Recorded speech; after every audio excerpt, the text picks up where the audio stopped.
Have you ever wondered what truly happens to your life after your spouse passes away?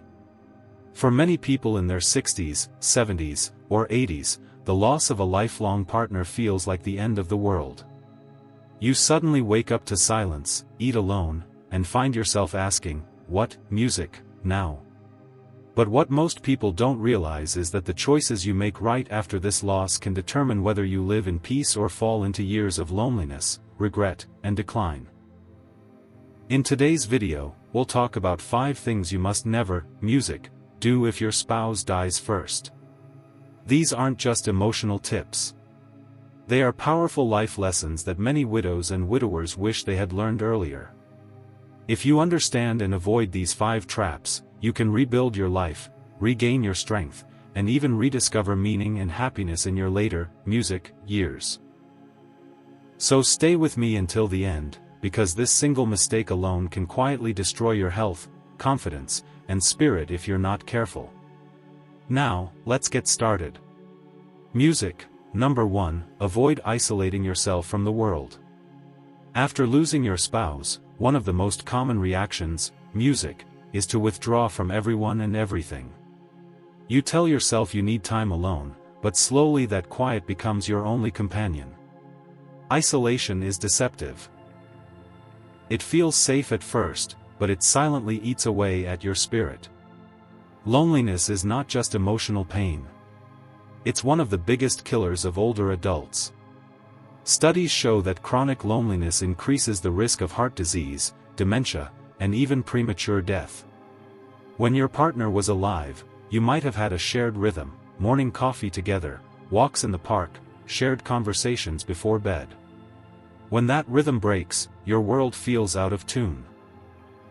That's why you must fight the urge to close the door and stay inside. Instead, open it. Step out into the sunlight, even if it's just for a few minutes. Join a senior group, visit your neighbors, or volunteer at your local community center. These small interactions are not replacements for your spouse. They are bridges to life itself. Think of it this way. Your partner would never want you to spend your remaining years sitting alone in silence. They would want you to live, to laugh again, to meet new people, and to find joy in small moments. You honor their memory not by disappearing into grief, but by continuing to live with purpose. Staying connected doesn't mean forgetting your loved one. It means carrying their spirit forward through you. And remember, isolation doesn't protect your heart, it slowly hardens it. The people around you, even if they're new, can help you rediscover warmth and meaning. Don't turn your home into a cage of memories. Let life back in. Number 2, avoid making major life decisions too quickly. When a spouse passes, away, emotions run deep, and grief clouds judgment. Many people rush into big decisions because they feel an urgent need to do something with their pain. They sell their home, move to another state, give away belongings, or even remarry within months. But when emotions are raw, logic takes a back seat. You might think you're escaping sadness, but often you're just running from it. And that pain will follow you wherever you go. There's a saying, never make permanent decisions based on temporary emotions. After loss, your emotions are like waves in a storm, intense, unpredictable, and capable of steering you off course. You need time to let those waves settle before you can see clearly again. If you sell your home too fast, you might later realize it held the last pieces of your shared memories. If you move away, you could find yourself isolated, surrounded by strangers, missing familiar faces who could have helped you heal. And if you start a new relationship out of loneliness rather than love, it ought to take at least a year before making any big changes. Give yourself time to adjust to your new rhythm of life. Keep things stable until your heart and mind align again. Use this time to rediscover yourself, what you enjoy, what brings you comfort, and what kind of life you truly want moving forward. Think of your late spouse. They wouldn't want you to rush or make choices that cause future pain. They would want you to be steady, thoughtful, and wise. Remember, Healing is not about how quickly you move forward. It's about how gently you rebuild yourself. If you're still watching this video and finding these insights valuable, please comment number 2 below to let me know you're here. And if you haven't subscribed yet, I recommend you subscribe and turn on the bell so you don't miss any videos. Your support helps us continue creating good content, music, to inform and inspire you. Now, let's move forward. Number 3, avoid ignoring your health. One of the quietest dangers after losing a spouse is neglecting your own health. You've spent years taking care of your partner, often putting their needs before your own. When they're gone, you may feel empty, unmotivated, or even think it doesn't matter anymore. But it does. Your health is the foundation of every other part of your life. And when you stop caring for it, you begin to lose control over everything else. Many widows and widowers stop eating properly after loss. Some lose their appetite. Others rely on processed foods because cooking for one feels too painful. Skipping meals, avoiding doctor visits, and neglecting sleep all become habits that quietly weaken your body and mind. Over time, this leads to fatigue, memory decline, and even depression. You must remind yourself daily your spouse would never want you to fade away. They would want you to live fully, to stay strong, and to protect the body that carries their memories. Eating and maintaining regular checkups are not just physical acts. They are forms of self-respect. There's also a deeper reason to stay healthy.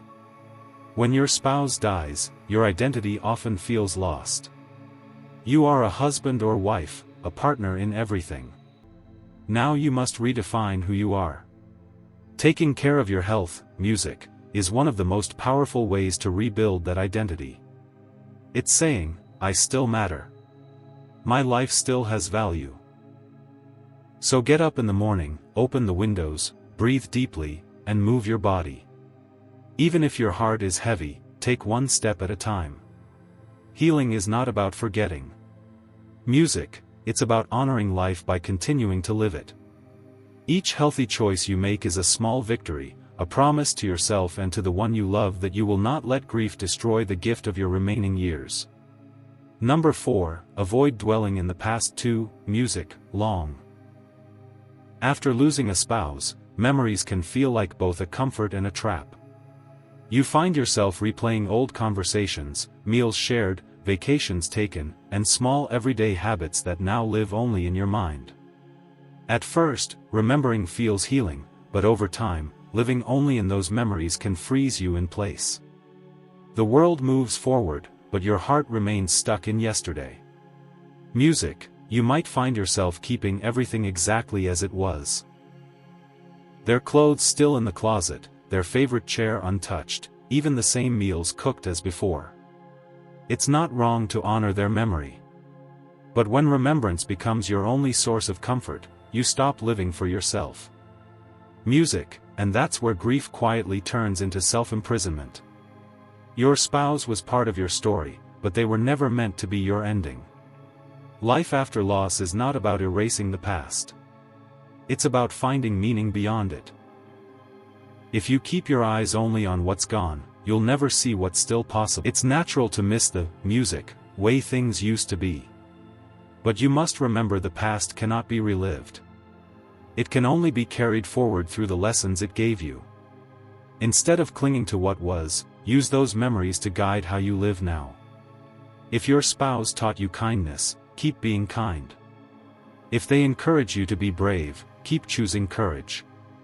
In doing so, you're not leaving them behind. You're letting them live on through you. You can visit the past, but don't build your home there. Your life is still unfolding, and you deserve to experience joy again. Every day you wake up is another chance to begin a new chapter with gratitude for the one who loved you and hope for the person you are becoming. If you're still watching this video and finding these insights valuable, please comment number 4 below to let me know you're here. And if you haven't subscribed yet, I recommend you subscribe and turn on the bell so you don't miss any videos. Your support helps us continue creating good content to inform and inspire you. Now let's see Let's move forward.